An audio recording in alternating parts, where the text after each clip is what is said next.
Banania. Nerds in Paradise.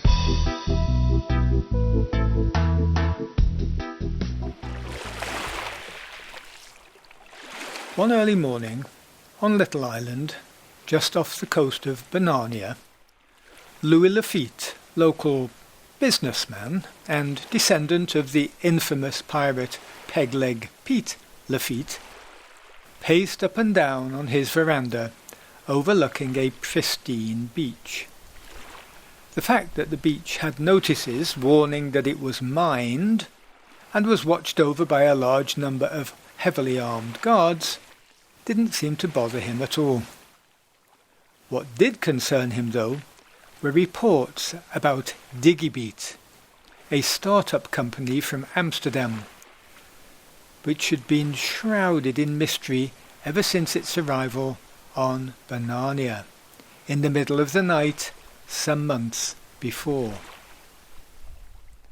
According to his very efficient network, the neighbouring island of Euphonia's intelligence services had made several attempts to infiltrate and gather information about Digibeet. They were cleverly thwarted every time. Now, nobody was quite sure exactly what business Mr. Lafitte was in. He seemed to be influential in many local businesses and always seemed to have a significant amount of loose cash to spare. In contrast to Louis's luxurious Fortress Island, Nigel Nickleby and Connor O'Connor, founders and directors of Digibeet, resided in a delightful rustic property radiating old world charm, which of course loosely translated means a tumbled down shack with an outhouse. Digibeet had purchased the old Chattel House, located on a hill outside the capital town of St. Hilda's, in compliance with CARICOM's regulation for new businesses. It was at least away from the hustle, bustle and constant demands of their team.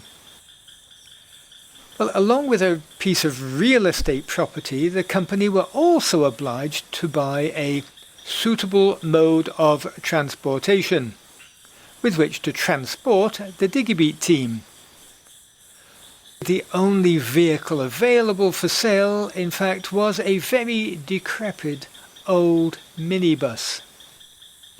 Because marketing director Connor O'Connor was almost terminally image conscious, he was particularly ashamed of the bus, which he felt failed to reflect the professional, high-tech image of the Digibeet organisation.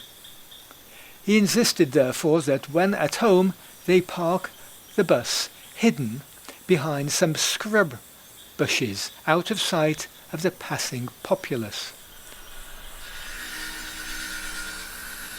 Meanwhile, back at Manta Ray Bay Resort, known throughout the island as the Tech Node, the rest of the Digibeet team were preparing a surprise for their beloved directors. This was Digit, a zero-carbon footprint, pneumatically driven digging machine, powered by a hand crank. Basically, the operator would turn the crank, which would compress air into the digger's air cylinder. And when the Digit lever was pulled, the released air would power a large piston, forcing the digger's blade down into the ground with significant force. A series of springs would then force the blade back up again, at the same time sucking in and compressing more air.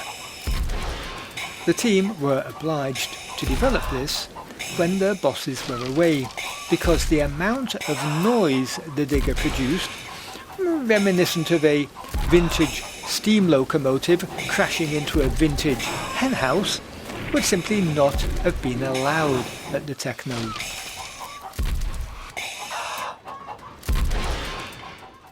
And back to our main story. Being a somewhat devious character, Louis Lafitte refused to believe that the Digibeet directors would be naive enough to leave all their business plans in their individual offices in the tech node.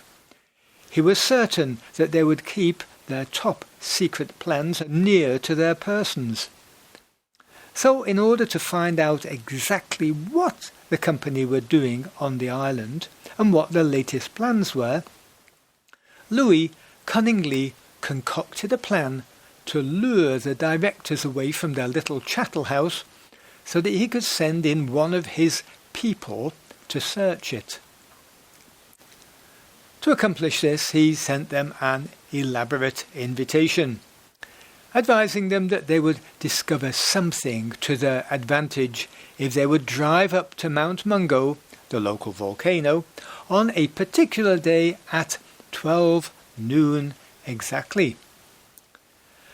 And pretty soon everybody on the island knew about Louis's invitation for the directors to visit Mount Mungo.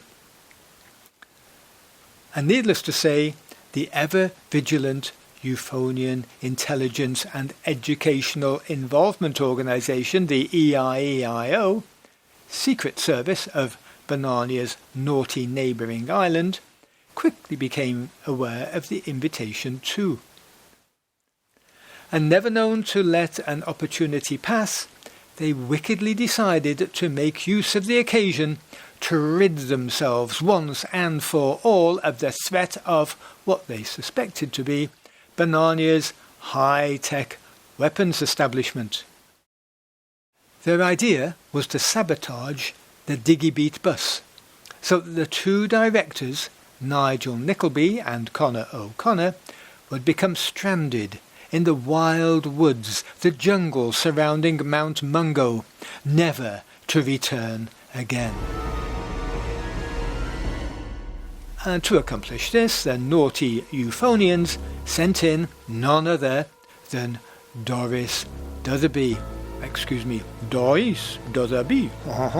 the most effective agent, on a mission to ensure that the Digibeet's bus would fail to function after driving up to Mount Mungo.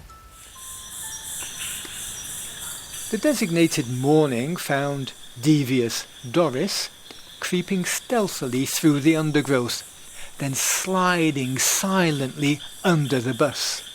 There she skillfully unscrewed the oil plug under the engine so that the oil began to run out onto the ground. The dastardly plan was to leave just enough oil to ensure the bus's arrival on Mount Mungo, where its engine would then seize up completely, fatally stranding its doomed passengers. But with her task almost completed, Doris was about to carefully screw the oil plug back in place, but froze and lay completely still as she heard voices, then saw the legs of the Digibeet directors approaching the bus. Now, because the property was on a hill, the bus was low on fuel, and Nigel Nickleby had lived in Holland long enough to learn the value of frugality. He decided to coast the bus down the hill to the local garage without turning on the engine. The old bus rolled silently away from its hiding place, leaving Doris lying on the ground with a trail of thick black engine oil dribbling across her face and arm, thinking, "Curses, that Nickleby person is fiendishly clever." As the minibus disappeared down the hill, Louis Lafitte's secret agent, niece, and Banania's resident hairdresser, Lisette Lafitte, emerged from some nearby bushes. With professional nonchalance, she strolled towards the Digibeet shack to find out what the company was really up to. On her way there, though, she almost collided with Doris Dutherby, Euphonia's agent, emerging from another clump of bushes. With a black line across her face and one arm slung behind her back in a desperate attempt to hide the fact that it was soaked in oil. The ladies first regarded each other suspiciously, but then attempted to appear completely nonchalant, and each continued on their way. Lisette then astutely doubled back via the shrubbery to check out what Doris had been up to. And as she walked across the place where the bus had been parked, Lisette stepped right into the puddle of engine oil recently drained by Doris. With feelings transitioning from disgust through curiosity to awareness, Lisette quickly realised why Doris Dutherby had been there. There was oil under the land, and soon the Euphonian leaders would know it too. So, wasting no precious time, Lisette immediately called her Uncle Louis, excitedly relating her discovery that there was oil on the Digibeet company's land, and that the Euphonian spy had discovered it too. She also informed Louis that the Digibeet directors were at that very moment heading down into town in their old bus. On alerting all his agents, Louis quickly discovered that the Digibeet directors were at that very moment at the garage getting their rattly old bus fueled up. Louis then immediately phoned Barry Bellow, the garage owner, and ordered him to delay them until Lisette could get there. Well, never one to argue with Louis Lafitte, who owned at least half of his garage business, Barry desperately racked his brains for a way to keep the Digibeet directors there. Spotting a gaudy advertisement in an old newspaper, he had a brilliant stroke of inspiration. Since seeing his first television show as a boy, Barry had always dreamed of being a great showman, and this was his moment to shine. Wiping his hands on a greasy rag and tilting his battered hat at a jaunty angle, Barry strode out of his tumble-down workshop, took a deep breath, and declared in his best showman's voice to the world at large, "Ladies and gentlemen, we have a winner. I is very pleased to announce that the lucky winner of our all-time greatest lottery competition is the owner of this here Toyota minibus." "What has they all gone and won, Barry, yous may all be asking," though actually the two scruffy dogs and an even scruffier schoolboy didn't seem very curious at all. "Well, they has gone and won today's star prize of a complete and total oil change, and totally free of charge, gratis and at no cost to themselves." "Well, congratulations on your lucky win, gentlemen," he boomed as he strode across to the bemused Nigel and Connor, who were in the process of paying for the fuel. And so, in the afterglow of his magnificent performance, Barry, of course, refused to take "no thank you" for an answer, and Connor felt that the luck of the O'Connors had once more triumphed.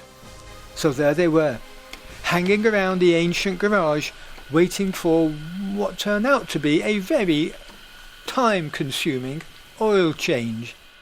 This was, of course, made even longer by the discovery of a missing oil drain plug, which Barry replaced at absolutely no charge whatsoever. As Nigel stood hanging on in quiet desperation, as only the English can do, patiently waiting for the oil to be changed, and fretting that they would be late for their mysterious appointment on Mount Mungo,